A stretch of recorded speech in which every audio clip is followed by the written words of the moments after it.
Hello, welcome to Prime Business. Take a relook at taxes imposed on agro inputs and subsidized fertilizer further to boost cocoa production. That's a call by the Peasant Farmers Association to government. According to the farmers, the country's cocoa sector will continue to dwindle if these hurdles are not addressed. Their concern follows the continuous underperformance of the cocoa sector to the overall economy, despite the agricultural sector showing signs of recovery in the second quarter GDP estimates. Speaking to Joy Business, former Executive Director of the Peasant Farmers Association, Charles Nyaba, maintained there must be a deliberate effort to boost the production of cocoa. One of the key things that we need to do, which is within the control of our policymakers or government, has to do with imposing of taxes on agro inputs, farm machineries, and then other agrochemicals. You know, majority of the inputs that we use for production, for instance, the pesticides, the weedicides, the fertilizers, about 90% is imported. Previously, if you were bringing inputs for farm activities, it was with duty-free. Now we pay duty like any other commodity. As a result, the prices have gone high. This year, at the beginning of the year, there were a lot of importers who brought in inputs. They couldn't actually clear them at the port. Fertilizer that we used to buy at 300 Ghana cedis, as a result of the duties, is now going around 540 Ghana cedis at the port. So one of the strategies government need to do is actually to look into that. The subsidy was also good. You know, when we say this, people always think that farmers want it for themselves. If you subsidize agriculture inputs or machineries, you are subsidizing for consumers, you are strengthening your economy. This is because once the cost of production comes down as a result of subsidy, many farmers who were originally not farming or are not able to expand their farm sizes will go in because cost of production will be low. All right. Those who are already in will also will develop a type of using appropriate quantity of inputs to apply on their farm, leading to increase in yields. So that's one of the areas that we need to look at. Away from the agri sector, the governor of the Bank of Ghana, Dr. Ernest Addison, has charged banks to immediately strengthen internal control measures to ensure safe banking practices by staff to reduce the incidence of fraud. Addressing members of the Ghana Association of Banks at its 41st annual general meeting, Dr. Addison noted that measures put in place by the central bank to prevent financial fraud can be more effective if more of various commercial banks support their own internal mechanisms. Here's more. The Bank of Ghana, in its recent fraud report, has identified an increase in cases involving members of the banking community, although it recorded a marginal drop in overall cases. According to the central bank, this is a worrying trend that must be dealt with internally in order not to derail the gains made in the sector. Speaking to members of the Ghana Association of Banks, Governor of the Central Bank, Dr. Ernest Addison, charged commercial banks to strengthen internal mechanisms to reduce the menace. 211 were involved in cash theft, that is cash suppression, as compared to 140 staff in 2022. This means that while banks and SDIs are putting in place measures to detect and prevent fraud from outsiders, their own staff are increasingly perpetrating fraud. The Bank of Ghana is obviously concerned about this growing trend and mandates banks and SDIs to strengthen their internal controls and enhance staff due diligence during recruitment, as well as reinforcing continuous in-house staff training on professional conduct. President of the association, John Kofi Adomako, told journalists that the banking sector is experiencing some recovery despite few external factors. You see what's happening with Sahel region. There's a lot of West African countries that banks finance. A lot of it is looking very challenged now. So that's a big one for West Africa. And also the global order, we see what's happening in Ukraine, Russia. It's still very volatile. Do a lot of trade with partners who deal with people who do business in that area. Logistics becomes a problem, freight becomes a problem, costs go up, we import inflation into the country, we are dealing with it means it affects interest rates and all of that. So we still have some challenges. The association posted positive results for the year 2023 after the conclusion of the domestic debt exchange. Acting to the development, President of the Ghana Association of Banks, John Kofi Adomako, said measures are being implemented to arrest the situation. The governor said fraud is on the rise in banks. The biggest challenge is that, I think you heard him right, they are finding out that a lot of the fraud this time is coming from internal in the bank. So what are banks doing about it? Banks are being more careful and doing more diligence on recruitment of staff. We are also training a lot of staff more intensely than we did before. We've strengthened our internal control and governance processes. But last but not least, we automate. Okay, when you automate, it simplifies the process, makes it more transparent and accurate, and fraud can be thrown up a little much more earlier. So banks are investing heavily in automation to reduce fraud. We are also embarking on tight risk policies, and that will ensure that some of this fraud is kept under wraps, particularly because banks are going the technology way now, and so we are opening up ourselves to all kinds of platforms, all kinds of people, all kinds of systems, and therefore it's very important that we pay our attention to cyber security. It is through that a lot of these frauds also occur. But more importantly, as a banker, you know that we are honorable people, and fraud should not be the order of the day, particularly in banks now. So we are tightening the way we recruit. It's taking a little much longer to recruit these days because we want to know who we are recruiting. We are also ensuring that we are training and investing in our staffs and across the banks, all of this. We've also put fraud monitoring systems in place to identify fraud as quickly as we can when it occurs. But the agenda is to make it more difficult for fraud to occur. So the strategy is a preventive strategy rather than a reactive one. And we have more from the banking space because Republic Bank has assured shareholders that it would declare dividends in 2026. This was disclosed by the managing director of the bank, Benjamin Jukboku. He made this remark in response to comments by shareholders over the failure of the bank to declare dividends for close to a decade. Citing the domestic debt exchange as a contributing factor, Mr. Jukboku, however, expressed optimism about the bank's positive trajectory in solidifying its financials to fulfill its full mandate to shareholders. Here's more from Republic Bank's 33rd Annual General Meeting. For the year under review, Republic Bank Ghana reported a profit after tax of 145 million Ghana cedis for 2023, a significant improvement from the 61 million cedi loss in the previous year. Total assets increased by 1.8 billion cedis to 6.9 billion cedis, driven primarily by a 1.9 billion cedi growth in deposits.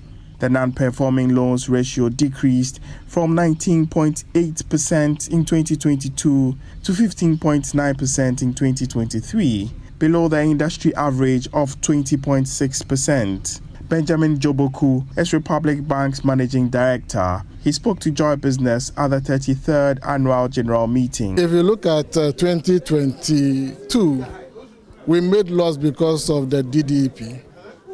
But 2023, we posted a huge profit, 145 million. So you see that because we're able to manage our non-performing loan, our net interest income was very healthy. Net interest income margin was about 9% as against last year. So it's basically the focus, as I indicated last year, that we've gone back to base.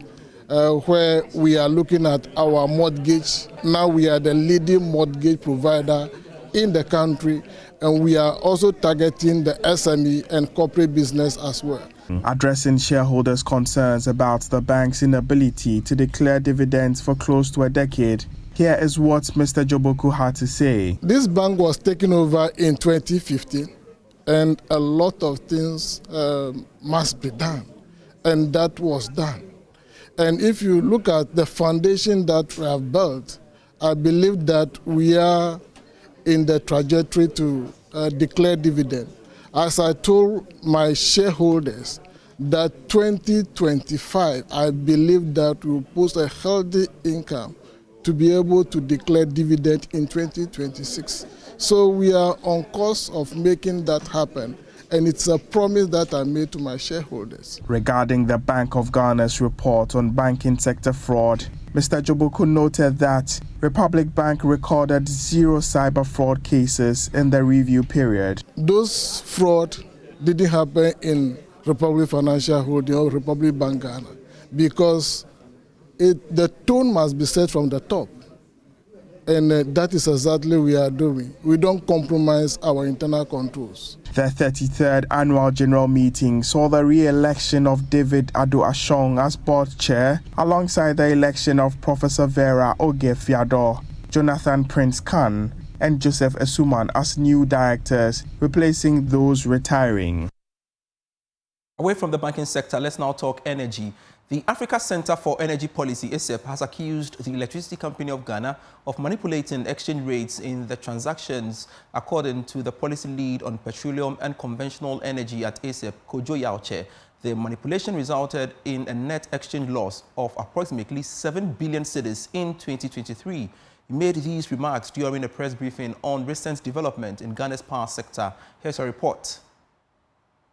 The Africa Center for Energy Policy has raised serious concerns about the Electricity Company of Ghana's losses, which increased by about 9.7 billion between 2017 and 2022. According to policy lead on petroleum and conventional energy at ACEP, Kojo Yauche, these shortfalls directly affect the efficiency of the company. ECG simply does not collect enough revenues to account for power sales. This situation has worsened over time, despite claims that the company is doing better.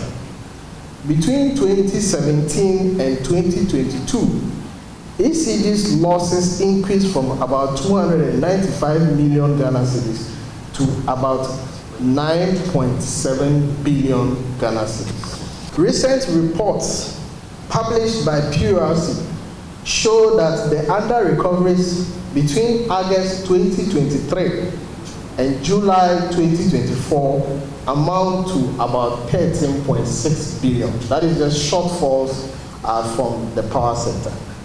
Kojo Yauche highlighted the lack of transparency in revenue collection.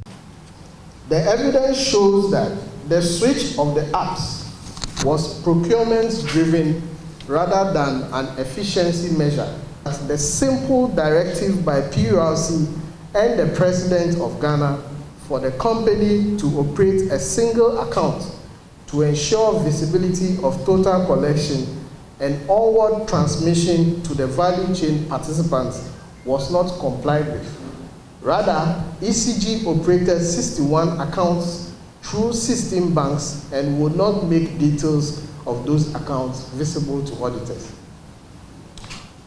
Therefore, the PURC's letter to the Energy Minister is only a rehash of an old problem known to all players in the sector, including the Minister himself. ACEP further accused ECG of exchange rate manipulation between the years of 2022 to 2023.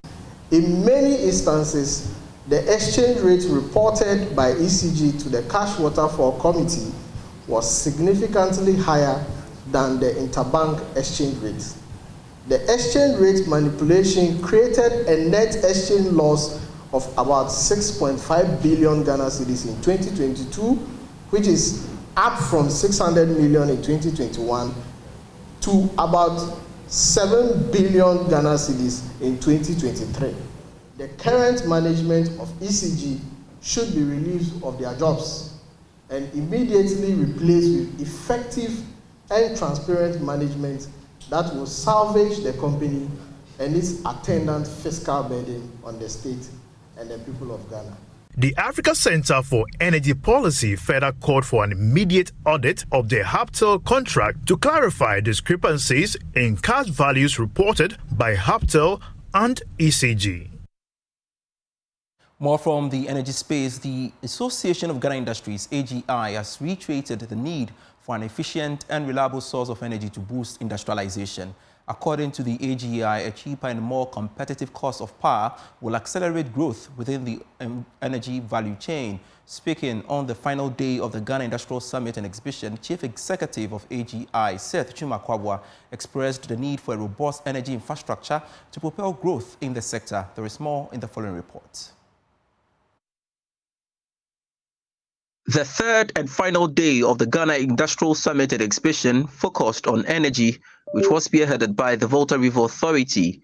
Speaking on behalf of the Minister of Energy, Herbert Krapper, Chief Executive of the Petroleum Commission, Egbert Fiddle Jr., expressed the need for players in the energy sector to map up innovative strategies that will guarantee reliable and sustainable power generation that will drive industrial growth. We benefit from political stability, fiscal consolidation, and market advantages. I encourage you to seize these opportunities to develop bold, actionable business models that align with our green manufacturing and industrial development goals.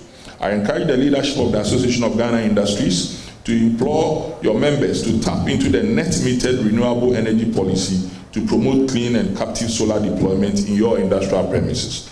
It is a win-win policy model and will qualify goods and services from Ghana to enter into very stringent regulatory markets, including those of the European Union.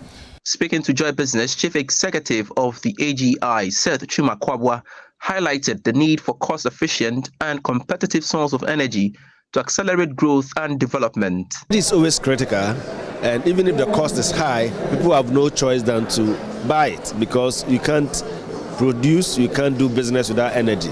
But the cost being high also has effects on the final pricing of your product and your competitiveness. So you're right, we always have to be sure that we have the most efficient energy and the most efficient energy source, which is more reliable and then also cost competitive. And that is what we are daring to do. And VRA has spelled it out, their plans for even promoting more of the renewables to augment whatever they are doing, their plans to bring in other energy sources to make their energy production more efficient and reliable, and then ultimately getting the cost reduced. The availability of affordable, clean and efficient energy continues to be a major concern for industry players.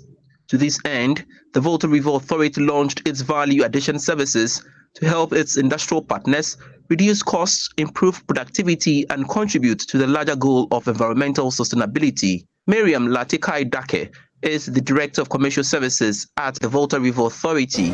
We have been dealing with our customers, supplying power, and as we said, we noticed that beyond power supply, they had issues. We saw issues that had to do with the power not being used efficiently, and it was because of problems in the space. So we looked at those problems, looked at the expertise we have garnered over the years, matched the expertise to the problem, and there comes a solution of the value-added service. So the objective basically is to bring added value to our customers, ensuring that they use the power we supply efficiently, reduce their cost of operation, improve their competitiveness in every industry they find themselves in, and as they grow, we grow with them. President of GUTA, Dr. Joseph Obeng, called for more summits to help shape the industrial transformation agenda. We are very part and integral part of the industrialization agenda, we being in the distributive sector, and then that's why we give and lend all our support that we'll be able to even produce and produce more, where we'll also patronize these products and sell to the consuming public. It's very important. I'm excited. If we're able to expand and do more and to be self-sufficient, this is what all of us are craving for. The three-day Ghana Industrial Summit and Exhibition was on the theme, promoting value chains for competitive industrial development. For Joy Business, Pius Kojobaka. The Chief Executive of MTN Ghana, Stephen Blewett, has stated his outfit's resolve to invest in the development of human capital in Ghana. Speaking at a ceremony which awarded scholarships to 200 students, among which are 20 persons with disability, he noted that the company will continue to impact lives through its corporate social responsibility projects.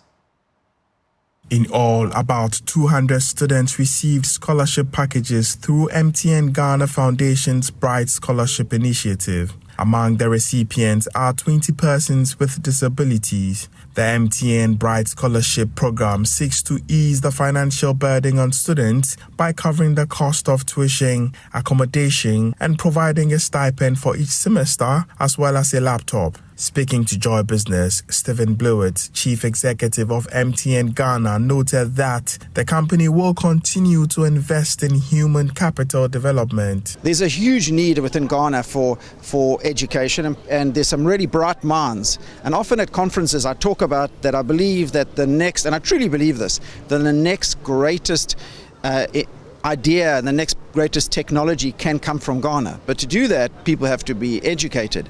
And sometimes people don't have access to finances to do that. So the more we can do, the more we will do. And that's why we increased it.